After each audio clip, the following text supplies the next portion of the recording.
Hello everyone, my name is Daniel, I'm just a casual racer. Today we're in Assetto Corsa at 1938 Donington. I'm going to be driving our recently updated Alfa Romeo P3. This has been part of a push of ours to update a lot of projects last month, and this one has finally gotten to the last week. And it's got brand new sounds, the physics have been redone, most of the visual aspects like materials and textures have been redone. It's really a comprehensive update. The car had actually been 13 months and it last received an update. It's been working so long on this. And the Bugatti is just behind it. We get an update either this week or early next week, getting also its custom accurate engine sounds, new updated physics. We got some cars spinning off here. Work our way around them here. But yeah, really comprehensive update to this car, and then like I mentioned with the Bugatti, that's in the works and should be out shortly. And so these three of the 1934 cars are really making progress over at Historic Sim Studios, and we've just been working our tails off on them. So really excited to get these cars along. The Maserati's already available for free to anybody, not just our supporters. So you guys can check that out. And also the P3 here is going to be getting a small bug fix patch, which is going to address the gauges. Some of the gauges don't quite work. There's a issue actually with the reverse gear not working. So we got a few things. That's going to get a hot fix. Same time, roughly, the Bugatti is released. So exciting updates.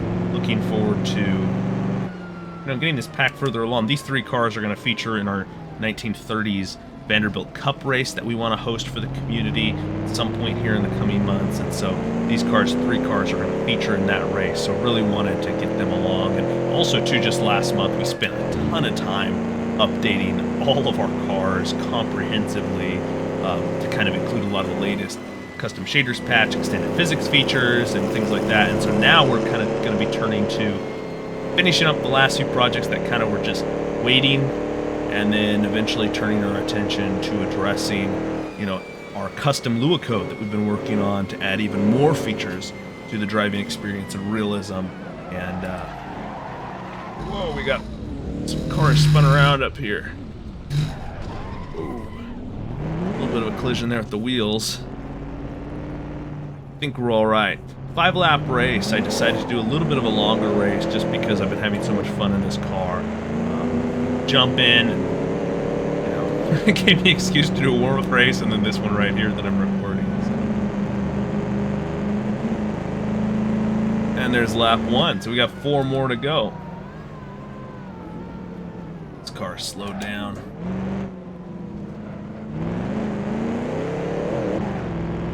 Donington's a great vintage track. Such period, correct match for these 1934 cars. It's just so much fun to race these around here.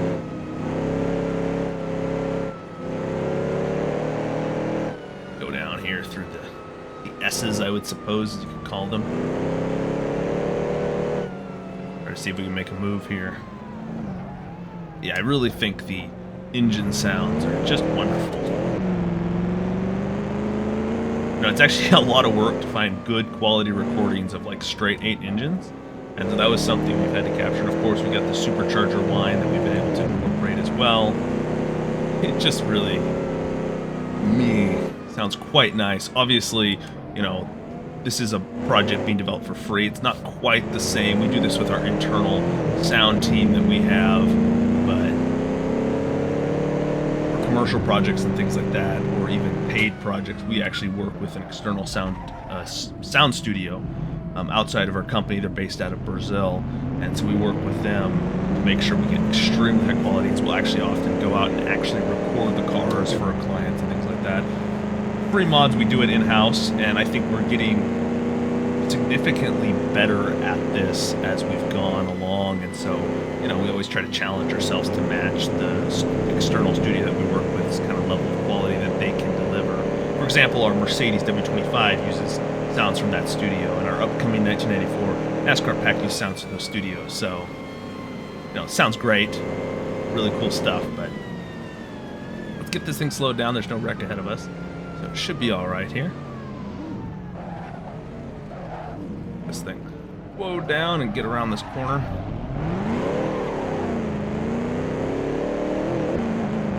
cars are, you know, on the edge. It depends on which cars you're driving, right? But it's 1934 is kind of right when you start crossing in that territory of where the cars are becoming more powerful than the tires can even hope to handle. And you really have to kind of watch it on acceleration, or you can just spin up the tires. And that's, of course, the famed Auto Union and Mercedes cars would then go on to just dominate, but at the same time risking and pushing their tires to the absolute brink and sometimes even beyond. Let me save that slide there.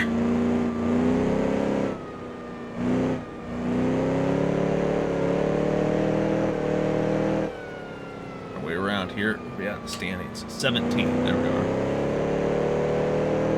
Not super quick right now. Getting a little more of a rhythm perhaps here. I think we're catching on these two cars ahead of us.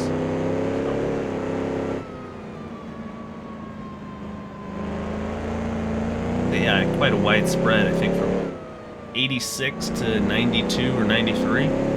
So, pretty wide spread. Wasn't planning to or expecting to win this race, but was thinking I'd finish in the top 10. I finished 10th in the warm-up race, so it's a little bit... definitely a little slower start here. I think it was that accident that slowed us down a little bit, the pile-up in the hairpin, which then, you know, we had to take a little bit of evasive action there, and I think that might have cost us a bit of time.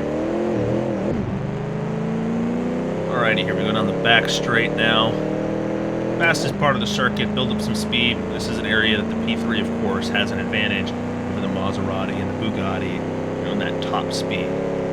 Only 3 gears, but it doesn't really matter when you're just letting the engine roar and let it fly. I mean, the Alfa Romeo P3 was the class of 1932 and 1933, and even 1931, I believe, was the first year it came in, and so it's the dominant car here. So, just gotta let it do its thing. Brakes, there we go, late. Look at the hairpin, see if we can get up the inside of the Bugatti here.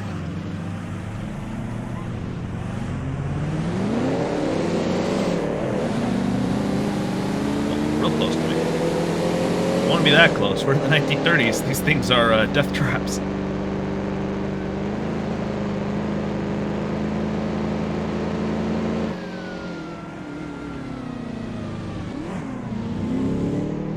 think we have a car maybe to our inside. Enough room there.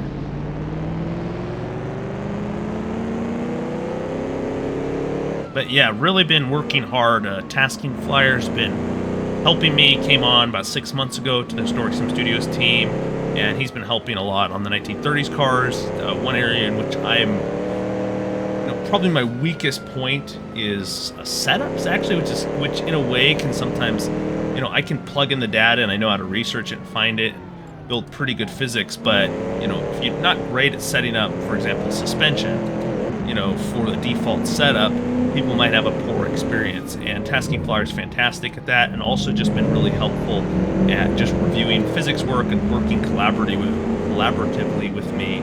He also did a lot of the work on material updates and texture updates, so really great stuff to be working with someone who's passionate about these kinds of cars as well, and he's just been a great addition to the team, so very helpful, extremely busy, all the different things, even though I'm doing this relatively full-time, balanced across also Authentic Simulation and then this YouTube channel. This channel takes not that much time. Oh! Why did he brake? Well, spun a fellow Alfa Romeo out. Sorry. But yeah, the team right now really working hard on finishing up a few things. Have some really cool announcements here in the future. Just trying to finalize some stuff on the business side. Ourselves hopefully in a really good financial position for the coming year, and I should be able to have some announcements about that in the next month. So, of course, the more financially stable I am and the more people I can retain on my team, either in a official part-time capacity or even a full-time capacity, really just helps to improve the quality of what we can offer you guys. And, because Patreon doesn't cover the memberships right now, aren't about 50% of the way, I suppose, to covering our basic minimum monthly expenses, which I'm very grateful for. But obviously, we still heavily rely on contracts for clients and things like that. All right, definitely got some retirements here. We're up into 8th. So just really being consistent. We didn't pass that many people on track, I think 2 or 3 cars, but just being consistent has allowed us, whether, back in the day, really retirements were a heavy factor. I think this is probably wrecks or going off track. I see 2 cars up ahead here that I definitely want to try to catch. 3, maybe? This is the final lap, so it's going to be a challenge. Get it slowed down here. I don't know, they're going kind of slow. 2 Maseratis. We should have the speed advantage on the back straightaway, so we might have a real good chance at a hairpin on both these cars. Let's see what we can do through this section here through the forest.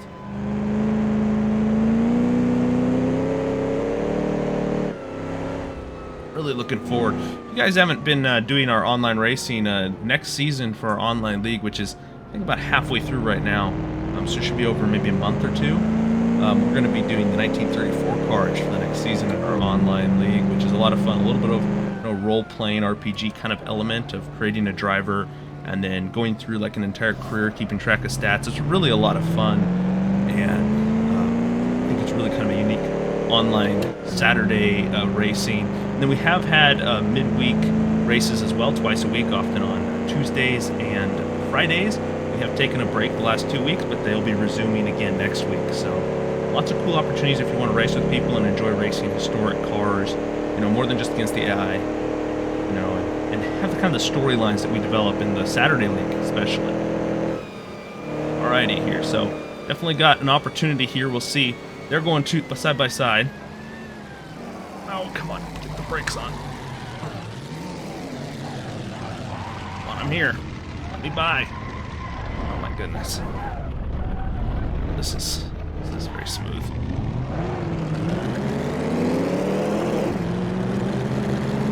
Come on, more power here. We can dig this one out. Line 6th position. In 60s, that would be, of course, just inside the points. In the 30s, typically only the top 3 scored points, although, you scored a point for actually just finishing. So, essentially finishing and then the top 3 after that. So definitely finished this race. A lot of fun. Check out our cars. Got a link in the description to download the Maserati. If you would like the Maserati, why don't you consider subscribing and supporting us? It's $5 a month. You get access to all the projects that we are currently developing in early access, and you can vote on projects, and we got a great community over there. You can participate in our online races. So check that out. I definitely encourage you to try out our totally freely and publicly available Maserati though first, and give that a try, and then see if you'd maybe consider supporting us on a monthly basis. That'd be great. But most of all, I hope you all have a fantastic rest of your week.